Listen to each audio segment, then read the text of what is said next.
warahmatullahi wabarakatuh. Waalaikumsalam warahmatullahi wabarakatuh. Selamat berjumpa lagi di podcast Nikah Pala. Berani apa enggak? Oh, ada Ya. kontennya. Kali ini kita mau bincang-bincang apa? Oh ya, Oke. ini belum kenal. Udah kenal sih ya pastinya ya. Harusnya perkenalan dulu ya. Oke, Perkenalkan, namaku Surasti, bisa dipanggil Res. Oke. Oke, hari ini kita Nikah Pala dalam rangka Disnatalis PPNS yang ke-34 telah selesai melakukan penanaman mangrove, guys. Dan hari ini kita mau berbincang-bincang dengan salah satu pengurus di ekowisata mangrove di Pulau Mengare, tepatnya di Desa Tanjung Widoro. Tanjung Widoro. Oke, kita perkenalkan dulu. Selamat sore Mas Yusuf. Halo. Kamera guys. Oke, bisa perkenalkan diri Mas? Bisa. Iya, silakan, dipersilakan. Nama saya Yusuf Effendi dari Eksotik Mengare. Salah satu volunteer sih sebenarnya. Bukan apa tadi? Bukan pengurus. Bukan pengurus. Semua statusnya di sini volunteer. Sama sendiri asli warga sini, Mas. Enggak, saya asli Kecamatan Dukun, tapi masuk Gresik. Oke. Oke, sudah berapa lama Mas menjadi volunteer di Eksotik Mengare?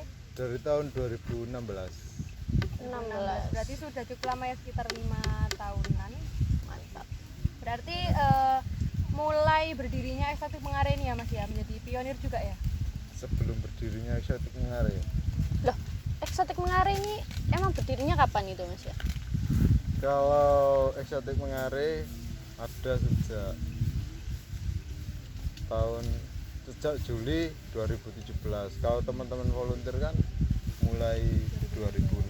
Oke. Kalau dulu awal kesini itu kondisinya seperti apa Mas? Kondisinya seperti apa? Ya. Kondisinya kalian tidak bisa duduk di sini. Karena Di sini banyak sampah. Nggak terawat lah. Selain sampah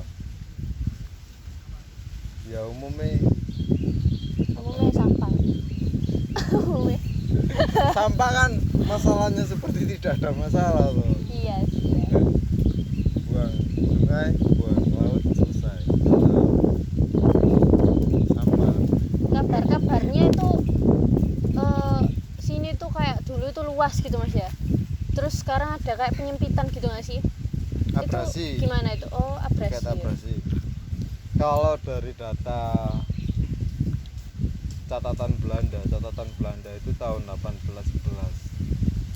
Mengare kan nama pulau. Iya. Di Mengare ada 3 desa masuk Kecamatan Bunga. 3 desa itu Watu Agung, Kramat, sama Tanjung Widoro. Kalau di catatan Belanda, luas desa Tanjung Widoro itu 1.400 sekian hektar.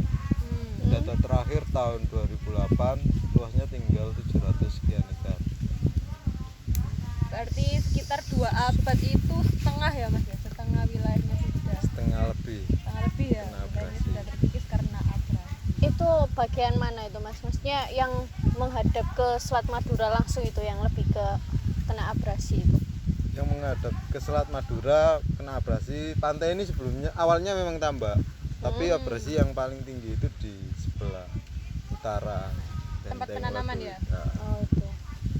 jadi dalam 1 tahun kurang lebih 10 meter. Setahun Tanah itu 10 terkikis. meter per yang di utara itu apa per sekeliling itu, Mas? Per yang di utara, sepanjang pantai utara itu. Ya Lumayan karena ya. penyebabnya kan pertemuan antar arus. Ketika arus Selat Madura mengarah ke utara, sedangkan posisi Benteng Lodowik ini di ujung paling utara Selat Madura. Di sini ada pertemuan antar arus. Arus dari selat sama arus dari laut lepas atau laut Jawa. Jadi tingkat abrasi tertinggi karena itu. Ya. Jadi ini murni karena ini ya Mas ya, perubahan iklim mungkin kayak gitu ya. Murni karena ada pergerakan alam lah ya, abrasi. Perubahan iklim ya termasuk salah satu itu penyebab. Terus puncak pasangnya air laut pun setiap tahun segini. Apanya itu? Cara ini semakin tinggi. Semakin Tiap tinggi, tahun tiap tahun. dalam 1 tahun kan di sini 6 bulan pergantian pasang surut air laut. 6 bulan surutnya kan siang, 6 bulan surutnya malam. Nah, setiap puncak pasangnya itu air laut selalu naik sini. Berarti dalam 1 tahun segini. Wah, gak ada sing apa ya, kayak waktu untuk susut itu gak ada ya Mas ya, maksudnya dalam setahun berikutnya itu susut, setahun Nggak berikutnya ada. gak ada, Nggak pasti nambah itu, Pasti nambah dalam setiap tahun, setiap puncak pasang. murni Selalu karena nambah. iklim. Makanya iya murni karena iklim. Kalau puncak pasang air laut rob lah, banjir rob, itu karena krisis iklim. Salah satu contohnya kemarin setelah Idul Fitri itu puncak pasang tertinggi, ada 3 tambak jebol yang di kawasan Mengari. Miris Dalam banget. 1 tahun 2 tambak 3 tambak ada yang jebol, termasuk yang tadi untuk lokasi tanam Jadi lokasi penanaman itu bekas tambak. Bulan September 2020 kemarin itu masih berupa tambak. Bulan November itu udah jebol. 2020 Iya. Dekat itu ya berarti air laut pasang dan juga ada. Terus faktor kedua, tambak jebol itu pun mempengaruhi pasang surut juga. Itu kapal yang lewat Selat Madura. Jadi sebenarnya kan standar kecepatan SOP kecepatan kapal yang masuk selat itu kan rendah. Tapi di sini beberapa kali lebih dari SOP itu. jadi kayak apa Makanya ya, itu gelombangnya. salah satu faktor juga untuk tambak jebol. Iya, harusnya ada ya. Memang sedikit banyak itu aktivitas manusia itu sangat mempengaruhi. Gak sedikit, Iya. gak sedikit sih, memang Banyak. banyak. Memang banyak. Meskipun ada perubahan iklim, tapi kalau Yo. misal dicari-cari perubahan iklim itu ya awalnya ya karena manusianya gitu. Bener banget. Ya kan memang toh sejatinya tumbuhan dia bisa hidup meskipun tidak ada manusia. Tapi manusia dia tidak akan bisa hidup tanpa adanya tumbuhan. Itu kan. Ini yang perlu dicatat ya teman-teman. Sangat berat. Kalau selain abrasi, masalah yang ada di sini itu apa mas? Masalah apa? Lingkungan. Lingkungan. Sampah lagi ya? Sampah itu lebih banyak dominan dari sampah kiriman. Dalam artian sampah kiriman itu sampah yang terbawa dari Selat Madura atau sungai-sungai. Di sini kan ada muara Sungai Cemara, muara Kali Lamong, Teluk Lamong itu Kali Lamong.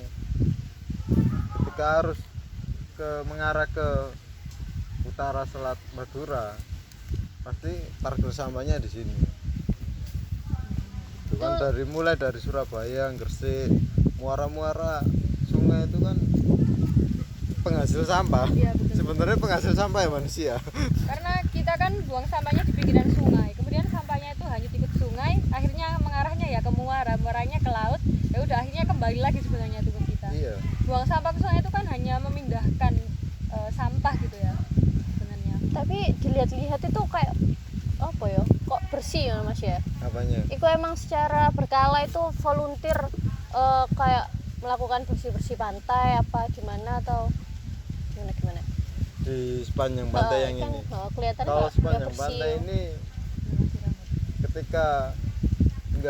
ketika puncak pasangnya ini kan pasangnya malam, pantai di sini cenderung bersih. Kalau pasangnya siang ini kotor, apalagi musim hujan. Kalau teman-teman eksotik Mengari alasannya mau jadi volunteer, mereka kan inisiatif dari hati mereka sendiri kan. Satu karena rusaknya lingkungan di Mengari, yang kedua karena kapasitas SDM masyarakat Mengari memang sangat rendah. Karena yang sangat rendah itu kan mempengaruhi pendidikan dan mempengaruhi SDM berdampak pada Jadi manusia, Iya. hidup, baik itu ya kondisi ekonomi dan juga dan lebih parahnya ketika angka kriminalitas dampaknya kan sampai situ. Ngomong-ngomong soal abrasi tadi ya, emang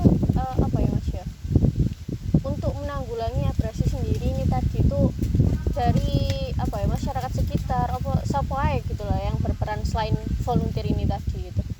Kalau yang berperan ya sebenarnya semua sih, kita semua sebagai manusia berperan, cuman yang berperan penting itu ya masyarakat sekitar. Harusnya ya Harusnya masyarakat sekitar, karena apa, dampak positif maupun negatif pun yang paling yang dirasakan. paling dirasakan itu masyarakat sekitar. Yang sudah melakukan maksudku?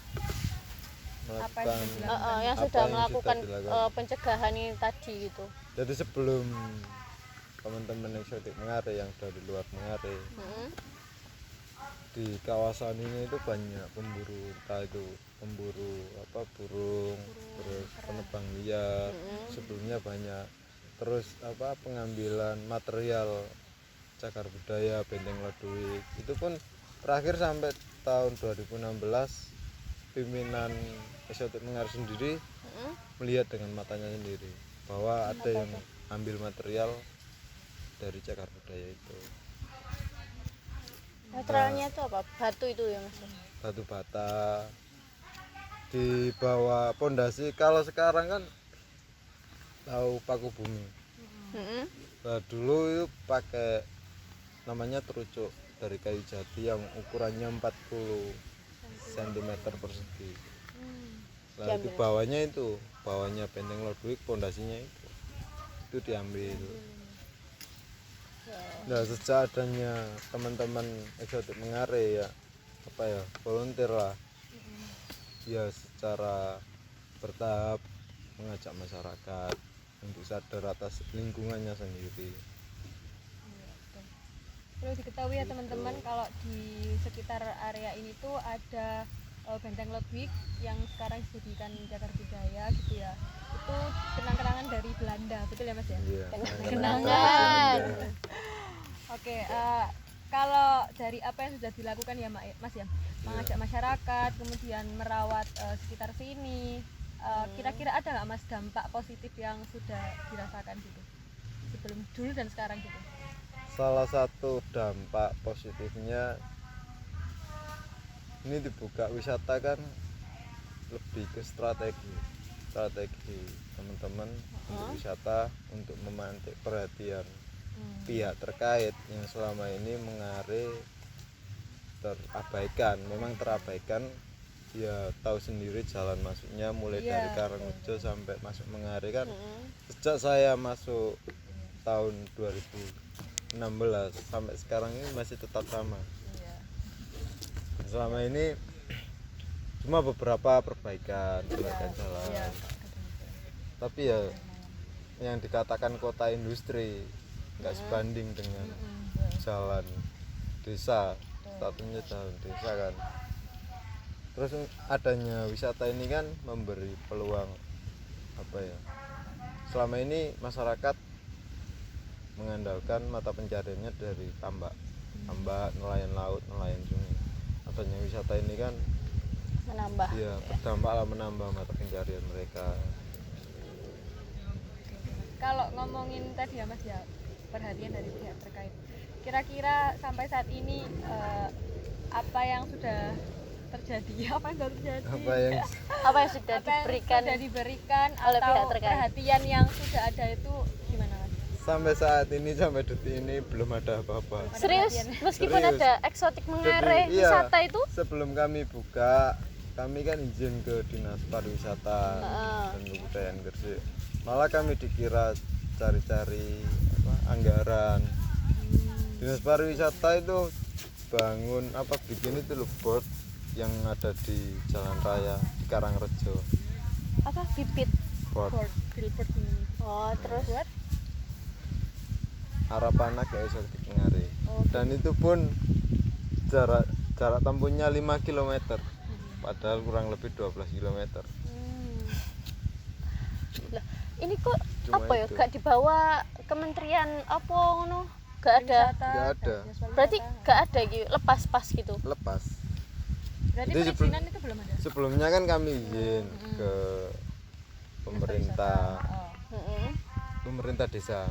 Oh iya. Tahun desa. Dengan tujuan kami ini kan memang tujuannya positif.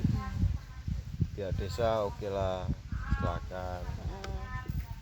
Kalau ke Dinas Pariwisata 3 kali, kalau nggak salah 3 kali ke dinas pariwisata, tapi ya datar-datar aja, malah dikira cari anggaran. Jadi selama ini ya untuk pengembangan di sini anggarannya ya dari ini Wisatawan. pengunjung wisatawan. Apa kayak lingkungan hidup sendiri gak ada ya Mas ya di sini? Maksudnya apa sih? Dinas lingkungan Dinas hidup, lingkungan hidup. gitu nggak ada ya? Wan? Nggak ada, nggak pernah kesini juga. Karena emang ini sudah lama luput dari perhatian dan Iya. itu masih terjadi gitu. Tak kira no iki itu loh, maksudnya aku kayak masih wilayah konservasi gitu, Enggak, malah pulau gitu kan. kebanyakan Tak kira malah ke orang aset dinas banget gitu. itu lebih pada kawasan yang memang sudah berhasil. Padahal harusnya kan mereka harus memperhatikan kawasan yang sedang rusak. Nah, benar banget. Kebanyakan itu. Nah selama ini itu yang terjadi. Ya, berarti memang ini akhirnya dijadikan kawasan konservasi sendiri oleh teman-teman Eksotik Iya. Mangare supaya masih terjaga gitu ya lingkungan di sekitar sini. Betul. Mantap sih. Iya sih, kan aku pernah kayak nyari-nyari di YouTube gitu ya, Mangare gitu, kayak artikel apa ya, kayak masih dikit gitu loh soal bahas kayak abrasi lah atau apa, itu kayak dikit banget gitu. Memang sedikit. Masih tuh. Terus apa ya, berarti benar-benar pemerintah ini gak ada apa ya, Tantangan untuk nggak ada, meskipun dampak lingkungan itu tadi sendiri gitu. nggak ada. Padahal di sini ada cagar budaya. Masuk. Ya, tadi. Nah itu benteng Leduit. Oh iya deh. Nah, meskipun itu kan tinggal pondasi, sisa pondasi benteng kan, tapi itu kan masih cagar budaya. Padahal tahun 2017 akhir pernah ada kegiatan Kementerian Kebudayaan. Itu pesertanya Sejatim juga. Itu pernah ke sini. Ke sini. Nah, Kegiatannya 3 hari 2 malam di mana? di ini kawasan Eksotik Mangare, di pantai. Dia Itu stay ngapain? di base camp malah. Ngapain itu Mas tapi? Ya, explore tentang sejarah. Nah kebanyakan sejarah, kalau di Gresik sejarah yang digali kan religi, entah itu Maulana Malik Ibrahim ataupun Sunan Giri. Tapi padahal di sini kan memang sangat berpengaruh. Kenapa sekarang Gresik jadi kota industri, Surabaya jadi kota dagang juga? Karena Belanda apa itu? Karena ini kan ya karena Posisi muara ya? Bengawan Solo kan dulu di sini. Mm-mm. Kalau dibiarkan muaranya di sini sama Belanda, kapal nggak bisa masuk ke Selat Madura. Dan Gresik nggak bakal jadi kota industri, Surabaya nggak bakal jadi kota dagang. Dan itu kan sangat berpengaruh tuh. Heeh. Ketika kita bicara tentang sejarah, itu kan masuk peradaban manusia juga kan, Mempengaruhi kondisi saat masyarakat. ini. Aku udah kepikiran mungkin penghasilan, kan tadi ke dinas pariwisata gak direken ya, kayak gitu kan istilahnya. Mungkin penghasilan dari wisata kalah banyak dengan industri. Jadi Ya, nggak usah ngereken iya. guys. Ya, emang jelas. Ya Iya. nggak Lah, tahu makanya ya, lah, ya tahu gitu. alasannya kan mereka sendiri loh. Waalaikumsalam. Waalaikumsalam. Kita nggak dulu. Ini lagi tag podcast sih. Oke, kalau misal ada kesan-kesan yang disampaikan gitu kepada penonton setia YouTube-nya Nika Pala. Oke. Main YouTube ya di kepala ya. Heeh. Wih, Mungkin nanti bisa ngetek apa Eksotik Mangare gitu Mas. Eksotik Mangare. Ngetek dinas pariwisata. Monggo Mas. Apanya? Monggo. Berikan kesan-kesan. Pesan untuk Nika Pala. Ya semuanya. Oh ya, tadi kan Ya. sempat kegiatan ya, mungkin Ya untuk pesan. kegiatan kali ini kan saya mewakili teman-teman Eksotik Mangare. Saya merasa berterima kasih lah bahwa tingkat kerusakan lingkungan di sini memang sangat parah, dan rela memberikan waktunya bahkan tenaganya dengan memandikan lumpur Emang keren sih untuk Nika Pala. menanam mangrove. Emang keren sih. Tapi ya gimana sejatinya manusia, Iya. sebisa mungkin kita bisa meninggalkan jejak baik kita di bumi meskipun kita nggak ada kan gitu ya. Mungkin itu aja sih sukses terus di Kapala. Amin. Sukses terus eksotik Mengare. Amin. Semoga harapan-harapan ke depannya di tahun-tahun yang selanjutnya Hah? kondisi mangrove, ekosistem mangrove di Mengare ini semakin baik, semakin bagus, sampah-sampah Mantap. teratasi, apalagi Amin. sampah kiriman. Dan Amin. semoga yang Manusia baik-baik tersadarkan. tambah. Ya, benar, manusia-manusia Baik-baik tersadarkan, tambah baik. terutama masyarakat sekitar dan semuanya lah, semua jadi Pemerintah. Semua manusia. pemerintah Ikut andil, semua ikut andil. Ya kan manusia ya. Semua yang masih merasa manusia. ya, semua yang merasa manusia seharusnya memang peduli dengan lingkungan sekitarnya. Oke. Oke, sepertinya cukup sekian ya Mbak Marble. Mbak. Iya. Iya. Iya kan. Ini salah satu volunteer kegiatan kita hari ini. Oke, mantap. Orang-orang terpilih. Oke, Oke. kita sudah saja ngobrol-ngobrol kita hari ini. Terima kasih buat waktunya untuk Mas Yusuf dan juga Terima kasih untuk penonton Nikapala. Oke, terima kasih untuk semuanya. Oke, apa sih? Bye.